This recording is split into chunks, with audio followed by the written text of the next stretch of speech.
Hey guys, so I am back with my Halloween makeup tutorial and I went all out for this one. And I don't know if you guys have seen the show Breaking Bad, but I love that show. My boyfriend and I were like obsessed with it, and I'm so sad it ended a couple of weeks ago. So I decided to pay homage to the lead character, Walter White, and go all out with my costume. I got everything off Amazon, from the costume accessories to the little beard, and all the makeup is from Graftobian. So I'm so excited. This look is so cool. I don't even know if you can tell I'm a girl in this look. I have the full yellow hazmat suit on. Got my rat candy.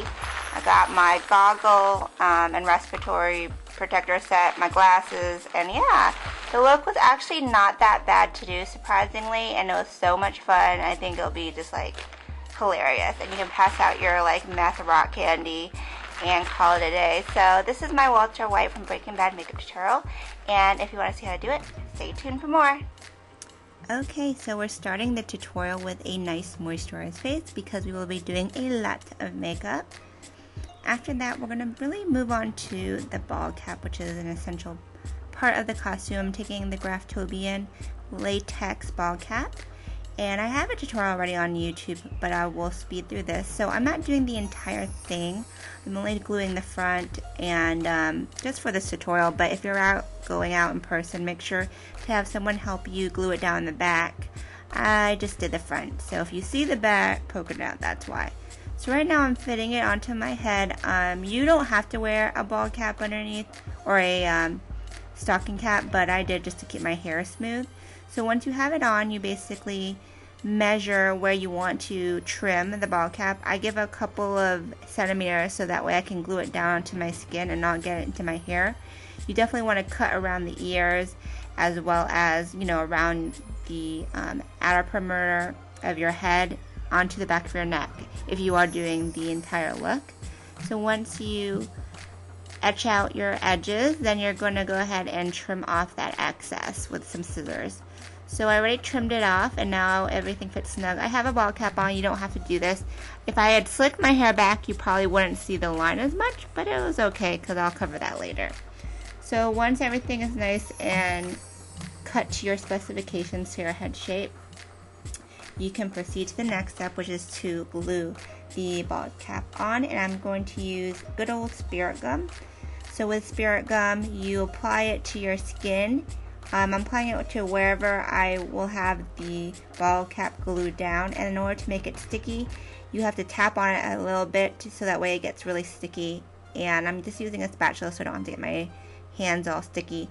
And then very, very carefully you lay down the edges. You don't want the edges to be all rolling up or bunchy. You want a nice smooth surface, so glue that all the way around. Apply more spirit gum if you need to, and after that's done, now you can seal those edges with a little bit of liquid latex. Use a disposable brush because it will ruin the brush when the liquid latex dries. So by applying the latex to the edge between your actual skin and the ball cap, you get a smoother edge. It kind of disguises the line and it also makes it more secure.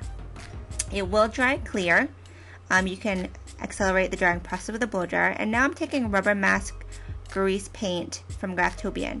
This is different from regular cream makeup because it's specified for putting on top of like prosthetics and latex appliances, so that looks more realistic and it just glides over these kind of materials better than a regular foundation or cream makeup, which won't look as realistic. So you still get like a nice skin-like finish. So I'm applying it on the front of the ball cap again. If I was going out, I would have gotten the back, but I'm applying it all over with a foundation brush. And then I'm going to apply that exact same rubber grease paint to my face. I just thinned it out with a little bit of moisturizer so it glides onto my skin a little nicer. So I'm applying this all over. I ended up going over a couple of layers just to get a nice opaque finish, and then you want to take this down to your neck and chest as well. So after that's all done, you're going to set everything, including the face and ball cap, with a translucent powder. That way it mattifies the look and makes it stay and last all night long. And this is another important part, is now you're mimicking Walter White. So I'm adding facial hair, adding bushy brows. I'm just using the Graftobian brow kit, and I'm using like a reddish brown to mimic his hair color. So I'm giving myself bushy man brows, and then more hair. I'm using this, it's a beard that I got out of Amazon, real hair, but it's obviously too big. So what I did was I put it on my chin, and I made a few marks with pencil to see where I needed to trim it. I'm applying with spirit gum. I probably would apply it also with some double stick tape because it did come up a little bit, but I put the spirit gum where I want the beard to go, and then, you know, tap it to make it sticky, and then stick the nicely trimmed beard on that was fit to my chin. And then I actually took the excess hair, which was a lot of it, to create a mustache. So here I am applying the custom trim mustache above my lip.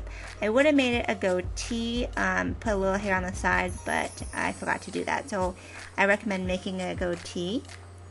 And now this part makes it look really cool. So I'm drawing in a lot of age marks, wrinkles, making my nose look a little bit more like his. I actually even drew like a higher crease to make my eyes look bigger. And this is just a cold pencil that's in like a brown. I probably would have gone back and used a drier pencil that's not as pigmented, or maybe an eyeshadow brush. But basically I drew in all the age lines, and then to kind of fade and blend those lines a little more, I did this trick where I pounced on translucent powder over those lines. So that kind of set the lines in place, and it faded it a bit. So after I put powder all over all of the lines, that's when I can go ahead and blend. And now that it's set with powder, the blending process is a lot easier because I'm not smearing the kohl pencil all over the place. And it doesn't have to be completely blended because this is a theatrical look, and it ends up looking really cool anyways. And after all the lines, you can pretty much move on to your costume. So isn't that crazy how it came together like that? So you didn't know this, but I was wearing a hazmat suit underneath. So I popped my glasses on. Of course, you gotta have glasses for Walt. And my yellow hazmat suit. This is a real one that I got off of Amazon. It was under $20, so not too bad. So zip it up. You can wear whatever you want underneath. Already it's starting to look just like him. And then I made sure to have safety goggles and a little respiratory mask. That also really adds to the look. Again, I got this off of Amazon, and I love how the goggles hide the line of the ball cap, so it goes really well. Place that on top of your head. You can put the hood on too to help hide that ball cap if you want. So it looks awesome, but there's one last thing you can't forget, and it's the blue meth, or aka blue rock candy, again from Amazon. You can eat this during the party, pass it out, and that is the final look. So I hope you guys enjoyed. Check out makeupbyrenron.com for a full post of pictures and products to use. Until next time, have a great night. Ciao, Bellas.